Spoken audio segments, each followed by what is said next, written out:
This is Apex from San Francisco, California. Over the years, I've been down with a lot of different crews, from freight crews when that was the thing that was going on for me, street bombing crews, bus hopping crews from back in the day, FCK would be like my main crew that I would rep from back in the day, bus hopping.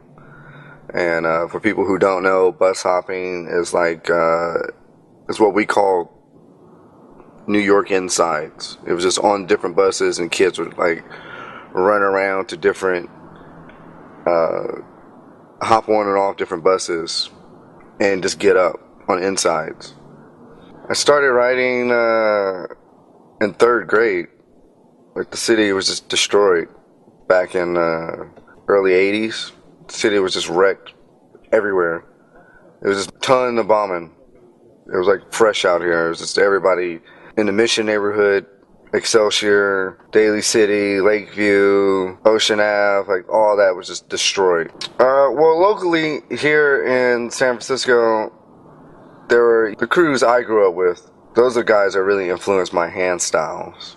If we're going to be talking about bombing and tags and hands, you know, that would be the TMF, the TMCs, UFO, which is UFOE crew. As you can see in this video, some of those styles, I'm using some of those different styles from those different crews. You have like JDS, FCK, FY.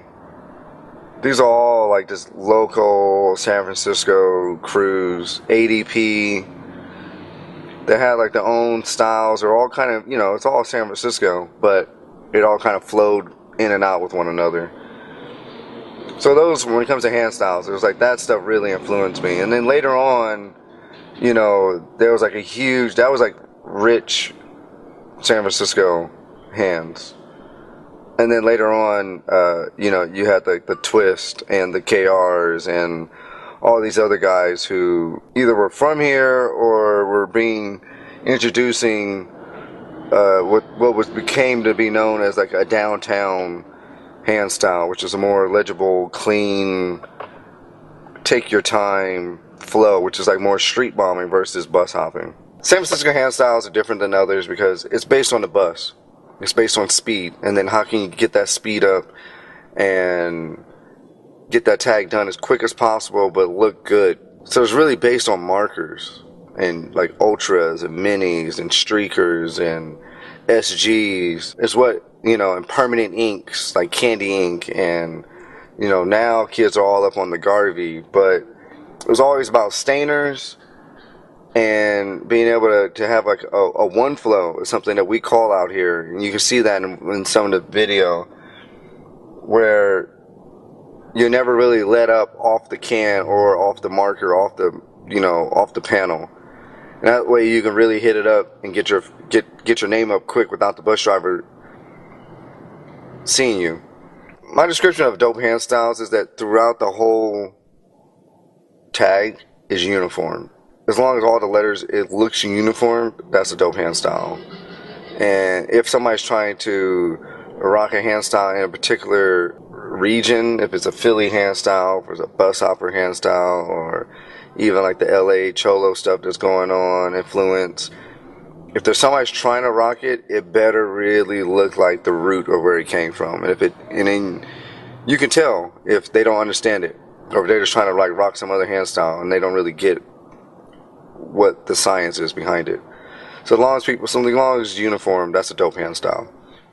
If you're trying to do a flare tag where the paint fades, all the top of the letters are fading up, and they rush it too quick.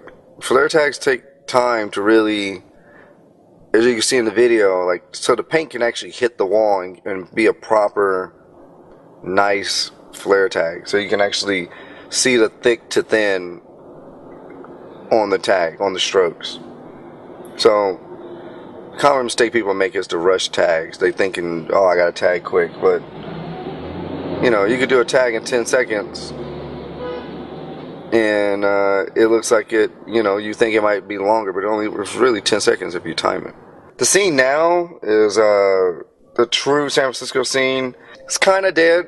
because there's a lot of guys from ever since the late 90s. There's a lot of guys from out of town who come through here and changed up the hand styles, introducing different hand styles from all over the country, world. So San Francisco, which is a good thing, has like a mix, an eclectic group of hands, which is always good to look at as you go through. In terms of like the traditional, the kids, there's been like some kind of like misconnect between the old bus hoppers, the old Frisco hands, and the new kids doing stuff, because there was just a break there, and it never really transferred over. And kids are like researching it, and you can see it that they're trying to bring it back out. So you know, for in the future, I hope that they really do keep pushing for that, and they refine it, and they actually get, you know, they understand that original hand style. My favorite paint to rock with would be a Montana hardcore with the New York fat cap. Pretty much can't beat that. That's like the old school Krylon with the New York fat. You get nice flare tags, or just nice bold tags if you want to just do it straight. The pressure is good. It just feels good when it comes out of your hand. Cosmos Violet hardcore, can't beat that. That's like a nice lovely purple, you know. You have your blacks, you have your chromes, and you have your whites everybody rocks with, and every once in a while somebody will rock with a yellow back in the day, and then that was mainly all Rusto colors. Or if you went Krylon back in the day, people were using, you know, True Blue, you know, Ultra Flat Black, or Cherry Red, or Banner Red. But now it's like with, you know, this European paint, like with Montana, you can just rock straight Cosmos Violet and ill purple that we never had. So I like rocking with colors that we never had back in the day, just because it's exciting.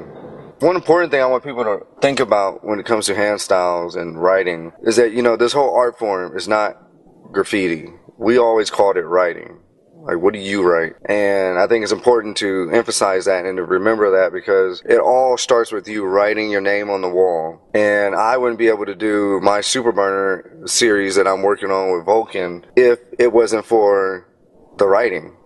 Like, you learn how to have can control from bombing and tagging and writing your name, and have that hand-eye coordination. That's like the beginning of it. That's the root. That writing, bombing, hands translates to can control.